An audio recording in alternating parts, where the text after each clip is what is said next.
Food ব্লগারদের আরো একটি খুব প্রিয় জায়গার ব্যাপারে কথা বলি আজকে, ডেকার্স লেন। একজন ফলোয়ারের কাছ থেকেই প্রশ্ন এসছে, ডেকার্স লেনের নামের ইতিহাস কি? এবার যতবার আপনারা এই ধরনের প্রশ্ন করেন আমায়, আমার প্রথম পয়েন্ট অফ রেফারেন্স হচ্ছে এই বইটি।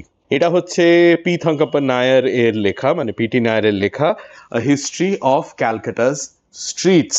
ডিকশনারির মতো রাস্তার নাম ধরে ধরে লেখা আছে। ডেকার্স লেনের ব্যাপারে পিটি নায়ার লিখছেন, Deckers Lane was named after Philip Milner Deckers who arrived in Calcutta in 1756।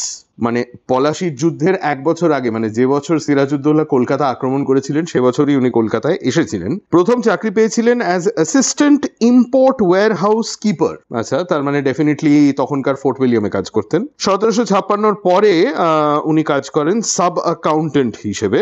কলকাতার প্রথম Patriots band European volunteer core উনি তৈরি করেন। কলকাতার কালেক্টর ছিলেন ফ্রম 1773 টু 1774। তখনকার দিনে ইস্ট ইন্ডিয়া কোম্পানির হয়ে বেঙ্গলের ওপর রাজত্ব চালাতো যে বোর্ডটি, সেটা ছিল দ্য বেঙ্গল সুপ্রিম কাউন্সিল, এবং এই ডেকার্স কিন্তু সেই বেঙ্গল সুপ্রিম কাউন্সিলের মেম্বারও ছিলেন। 1784 সালে রিজাইন করে ফিরে যান ইংল্যান্ডে, এবং নিজের যে বাড়িটি, যেটি ওই অঞ্চলেই ছিল, ওই ডেকার্স লেন অঞ্চলেই ছিল, সেটা তখনকার দিনে বিক্রি করেছিলেন হেনরি স্কট বলে একজনকে 13,200 টাকায়। 13,200 টাকা in the 1780s was a huge amount of money. তো এই হচ্ছে ডেকার্স লেনের ইতিহাস। ডেকার্স লেনের তো এখন নাম হচ্ছে জেমস হিকি সরণি। এবার সেখানেও কিন্তু একটা খুব ইন্টারেস্টিং গল্প আছে, কারণ এই জেমস হিকি ভদ্রলোকও কিন্তু একটি দুর্দান্ত ইন্টারেস্টিং ক্যারেক্টার। কিন্তু এই ডেকার্স, জেমস হিকি আর ভিক্টোরিয়া মেমোরিয়ালের মধ্যে কানেকশন কি?